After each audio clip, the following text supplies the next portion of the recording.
दिव्या, मुझे ना कुछ बताना था तुमको। हाँ बोलिए। वो बात कुछ ऐसी है कि अर्जेंटली ना ऑफिस से मैसेज आया है और मेरे को किसी क्लाइंट से मीटिंग के लिए बाहर जाना है, तो अचानक से आया है, तो हमें ना कैंसिल करना पड़ेगा जो हम बाहर घूमने के लिए जा रहे थे आज। ऐसे कैसे बोल सकते हो आप? इतने टाइम बाद तो हमारा बाहर जाने का प्लान बना था। वैसे भी आप मुझे कहाँ ही वक्त देते हो, और अब आप ऐसी बातें कर रहे हो।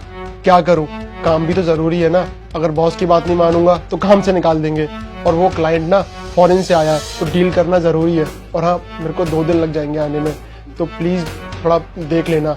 हो सके तो अपनी मम्मी जी को घर पे बुला लेना। 2 दिन? उससे जल्दी नहीं आ सकते आप? पॉसिबल नहीं हो पाएगा।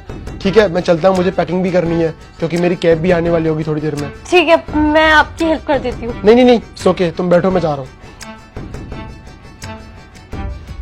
ये तो सोने पे सुहागा वाली बात हो गई।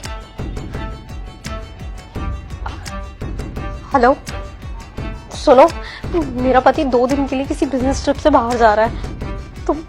तुम ना आधे घंटे में घर आ जाओ। ठीक है।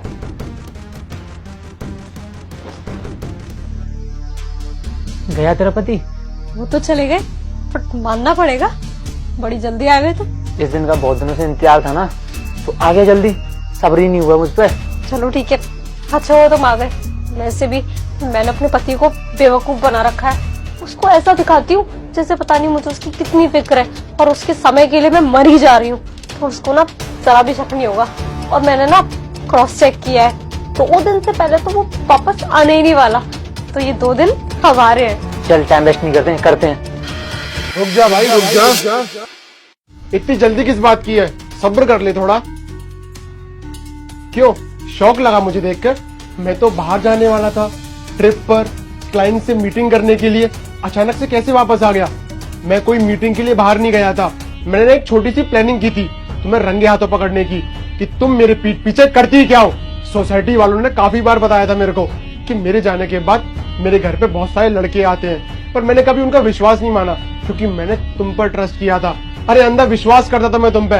इनफैक्ट रामू ने भी बताने की कोशिश की थी कि साहब आपके जाने के बाद पता नहीं मैम साहब किसी न किसी को घर पर लेकर आती हैं। मैंने इसकी भी डांट लगा दी, पर इसने मुझे प्रूफ दिया, और इसलिए मैंने एक छोटा सा प्लान बनाया तुम्हें पकड़ने का, और लो सच सामने आ गया। मेरे पीठ पीछे तुम इस लड़के के साथ आशिकी कर रही हो।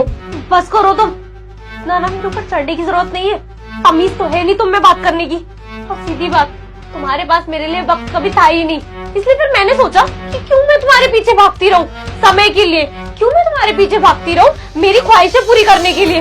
अरे तुम्हारे जैसा बोरिंग पति होने से अच्छा है ना कि मैं अपने लिए खुद ही कोई ढूंढ लूं। अरे मैंने वही किया, वो गलत क्या था इसमें? गलत क्या था इसमें? अरे हमारी शादी हुई है और तुम मेरी फीलिंग्स के साथ खेल रही हो। और एक बात बताओ, अगर मैं इतनी मेहनत करता हूँ, टाइम को इन्वेस्ट करता हूँ कहीं पर, किसके लिए? तुम्हारे लिए तो करता हूँ ना, तुम्हारी सारी ख्वाहिशें पूरी कर सकूं। तुम भी तो बोलती हो कि मुझे अच्छी ड्रेसेस चाहिए, मुझे अच्छे रेस्टोरेंट में खाना खाना है, तो कहाँ से पॉसिबल होगा? जब मैं ज्यादा पैसे कमाऊंगा तभी तो पॉसिबल हो पाएगा ना ये सब। पर वो सब तो अभी भी पॉसिबल नहीं हो पा रहा है ना, क्योंकि तुम कंजूस इतने हो, इतना पैसा कमाते हो और मेरे ऊपर खर्च करने में तुम्हें मौत आ जाती है। इसलिए मैंने सोचा कि क्यों ना मैं किसी ऐसे के साथ रहूं जो मेरी सारी ख्वाहिशें पूरी करे, और ये पैसा ही करता है। अच्छा, तुम किसी और के साथ आशिकी कर रही हो? अगर ये बात घर वालों को पता चलेगी, एक बार भी नहीं सोचा उनको कैसा फील होगा? तुम्हारे घर वालों को पता चलेगी तो क्या होगा कि हमारी बेटी क्या कर रही है शादी के बाद? और मुझे कैसा फील होता है उसके बारे में किसे पड़ी है? ना तो तुम्हें फिक्र है और ना किसी और को। ठीक है, तुम रहना ननद के साथ रहो जाके, मैं तुम्हें डिवोर्स दे दूंगा। डिवोर्स? तुम डिवोर्स दोगे मुझे? तुम्हारा दिमाग तो नहीं खराब हो गया? और पता भी है अगर तुमने मुझे डिवोर्स दिया तो हमारी फैमिली की कितनी बदनामी हो जाएगी। तुम ऐसे मुझे छोड़ नहीं सकते हो। बदनामी की बात तुम कर रही हो, एक बार भी नहीं सोचा अगर ये बात बाहर पता चलेगी तब कितनी बदनामी होती है हमारे घर वालों की।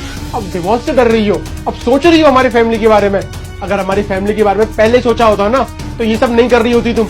और भाई सुन, तुझे ना मैं ऐसे ही छोड़ रहा हूँ, क्योंकि जितनी तेरी गलती है ना उतनी मेरी वाइफ की भी है। चुपचाप यहाँ से निकल जा, वरना मुझसे बुरा कोई भी नहीं होगा। जा अब। नवीन, मैं क्या कह रही थी, देखो मैं भी इंसान ही हूँ और गलती तो इंसान से ही होती है ना। मैं तुम्हें समझ नहीं पाई, मुझे लगा कि तुम मुझे वक्त नहीं देते हो और इसलिए मैं बैठ गई थी, पर मैं कसम खाती हूँ आज के बाद ना मैं कभी इससे किसी से भी बात नहीं करूंगी। तुम प्लीज मुझे माफ कर दो। चुप हो जाओ, और झूठे दिलासे देने की ना कोई जरूरत नहीं है मेरे को। साफ साफ देख लिया कि किस तरह से तुम मेरे से बात कर रही थी। आज जब मैं तुम्हें डिवोर्स देने वाला हूँ तो सारी हवाइयां उड़ गई। डर लगने लग गया ना कि अब मेरे खर्चे कौन उठाएगा या फिर मैं कैसे रहूंगी। मुझे इन सब से ना कोई फर्क नहीं पड़ता। चुपचाप पैकिंग करो और अपने घर की तरफ रवाना हो जाओ। वहीं आकर मेरे घर वाले तुम्हारे घर वालों से बात करेंगे। अब पर नवीन, सुना नहीं क्या तुमने मैंने क्या बोला? अभी बस प्यार से बोल रहा हूँ।